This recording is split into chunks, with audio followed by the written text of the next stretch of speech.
I just wanted to give a quick thank you to everyone who's supporting Self-Serving Skillet. This last week, this channel hit 400 subscribers. It feels like just yesterday that I put out my 100 subscriber special, and it took me about 11 months to get to that 100 subscribers. And within the last month, we've gained another 100 subscribers. So thank you everyone from the bottom of my heart.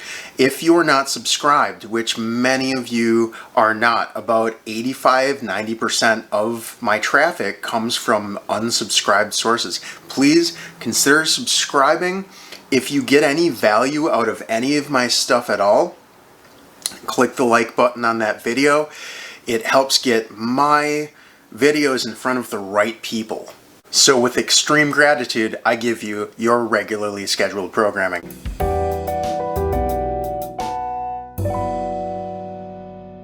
For my recipe, you won't necessarily need a scale because 1 cup of water and 3 cups of sifted flour will make a little bit over 2 of what I'm going to make right now. You will, however, need a thermometer so you don't kill your yeast with hot water. For one 11-12 inch pizza, I'm going to go with 100 grams of hot water. And I want this somewhere around 115 degrees Fahrenheit. It's a little over, but that's okay because we're going to put about a teaspoon of sugar in there just so that the yeast has something to eat while it's proofing. And that's already right where we need it to be.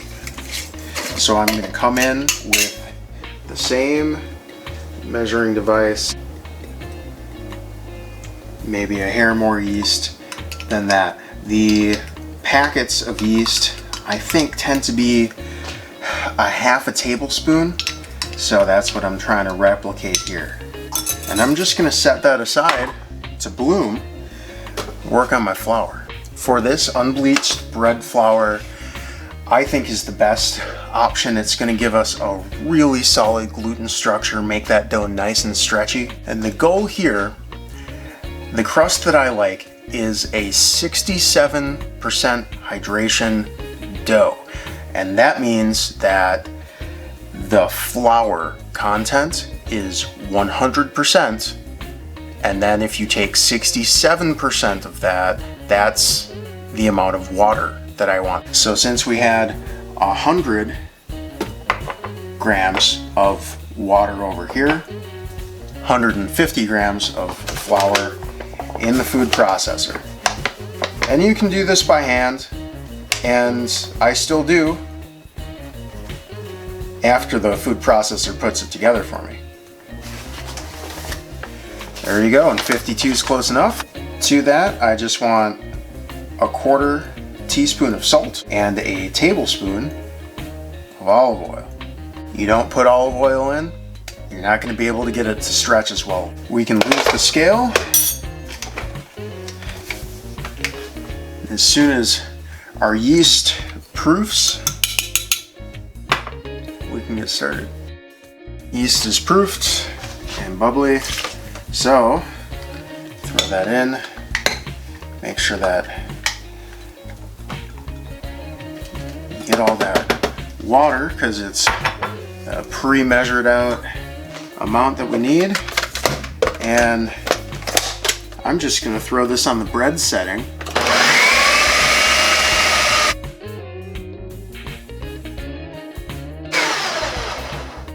And that dough ball, that's better than I can do with my hands. I'm still gonna knead it around a little bit, try to get a nice window pane going, but the food processor has done 70 to 80% of my job for me already. When you're working with this dough, it's very easy to add flour and change the hydration level. So I like to oil my hands, put a little oil down, turn that dough out onto the oil.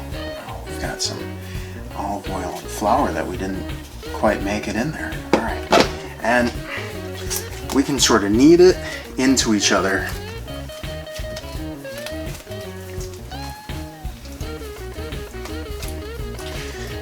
fold it over, and those folded over layers are what's going to create our gluten structure, what's going to make our dough nice and stretchy.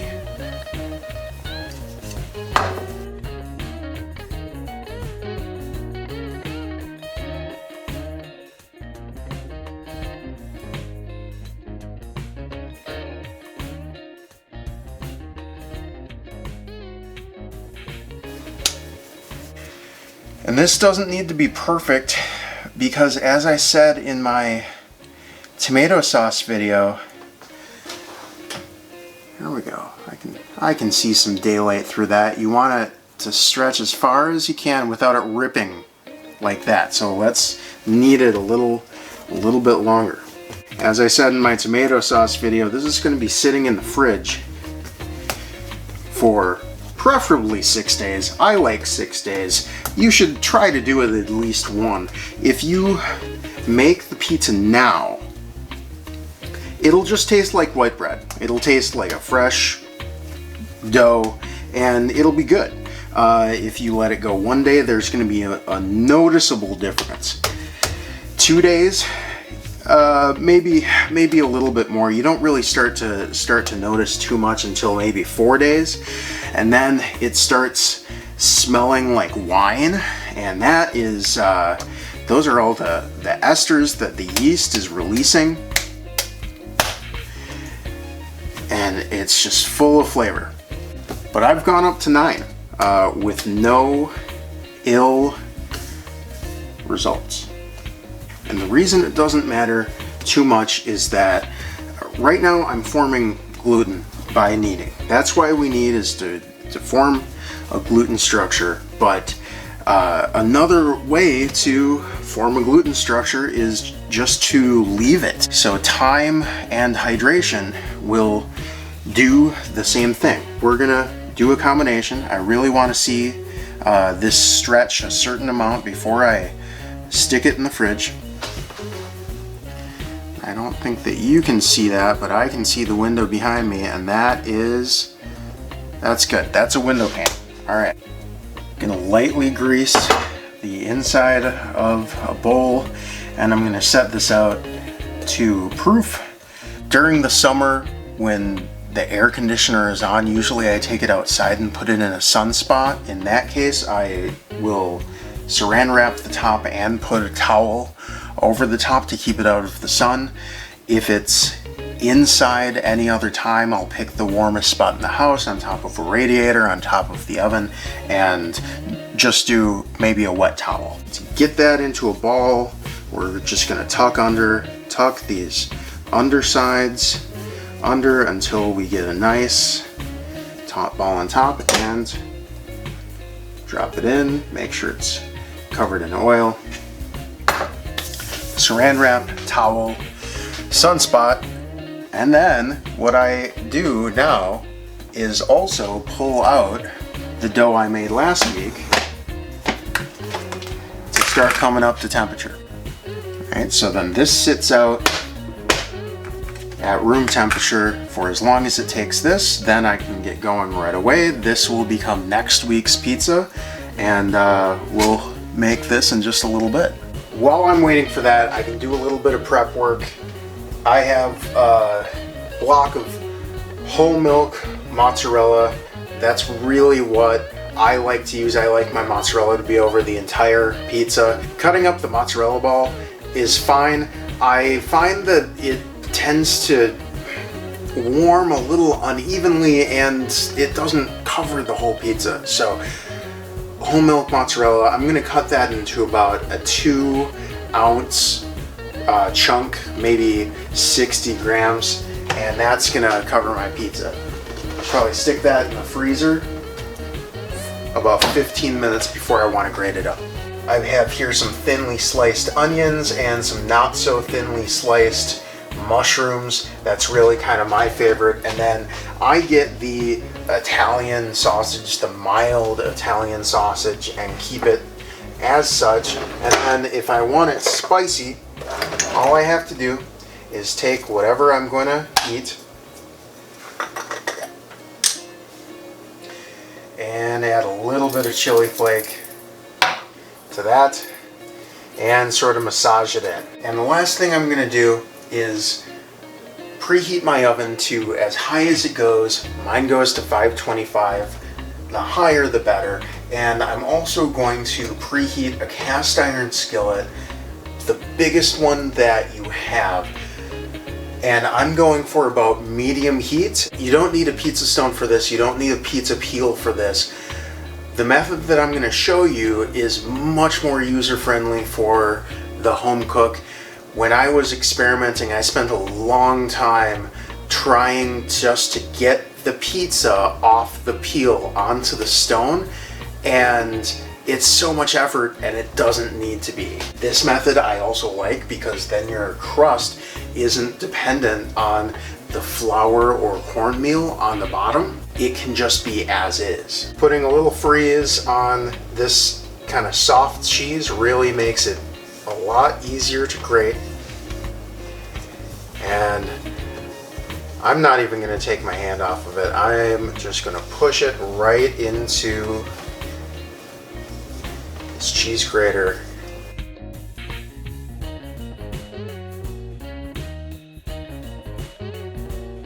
Oven's almost where it needs to be.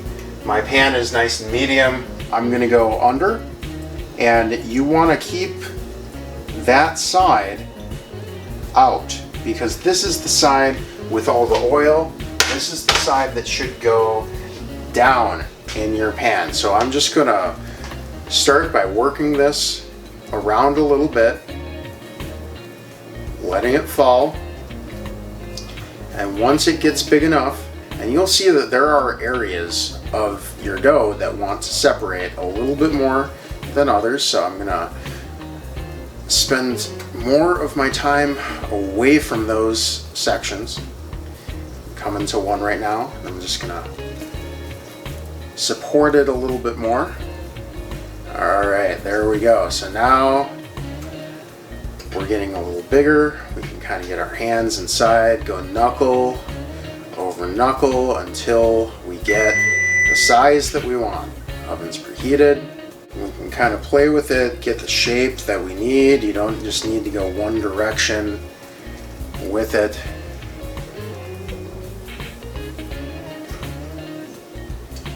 That's about the size that we want this pizza to be. And what I want to do now is sort of catch it on the lip and stretch it over the bottom. And what I like about this is we have time. Time is on our side.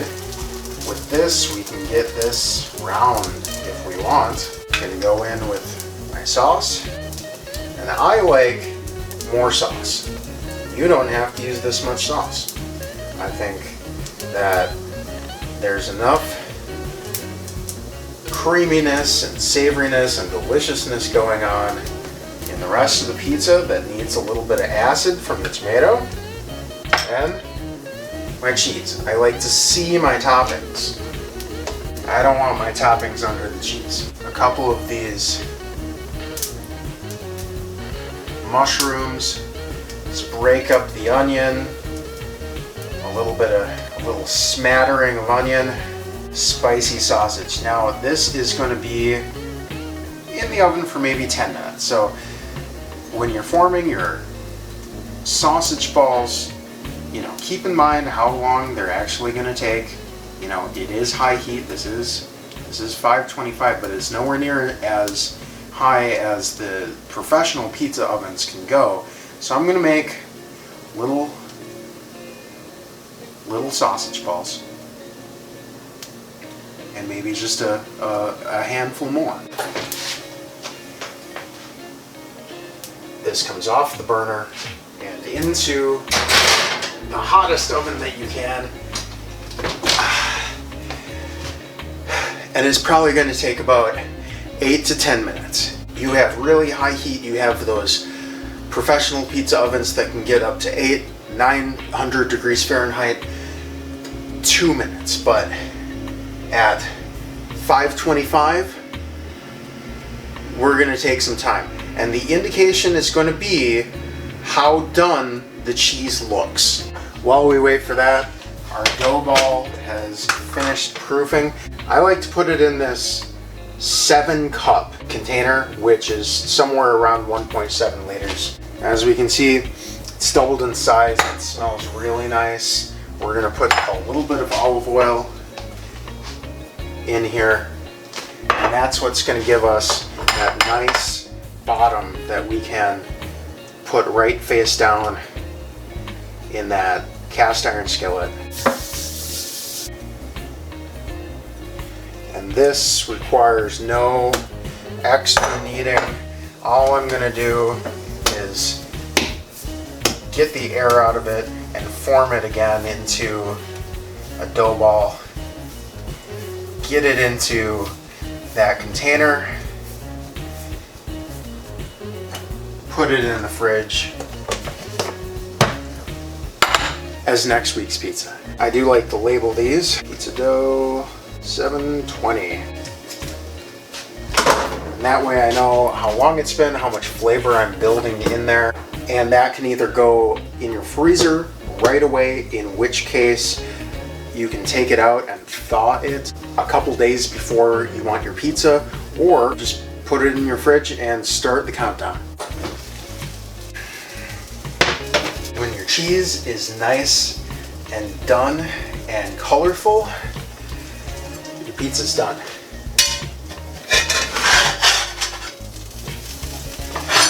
You can remove that to a cutting board right away.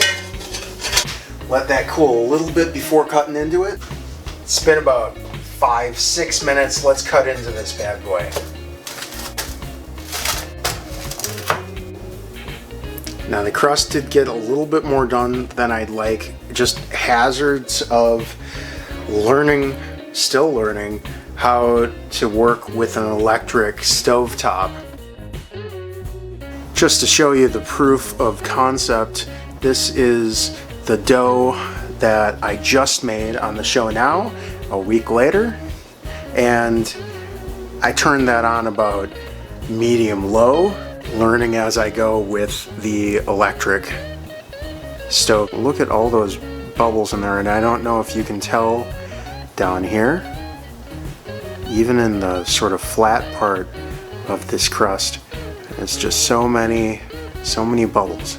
And that is all flavor right there. That's all gas that the yeast is giving off, and over time it gets a little more funky and a little more funky.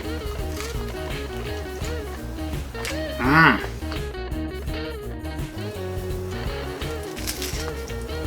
Mmm.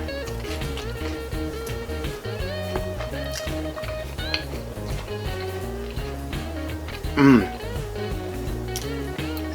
So fresh and delicious. That sausage is amazing. The crust,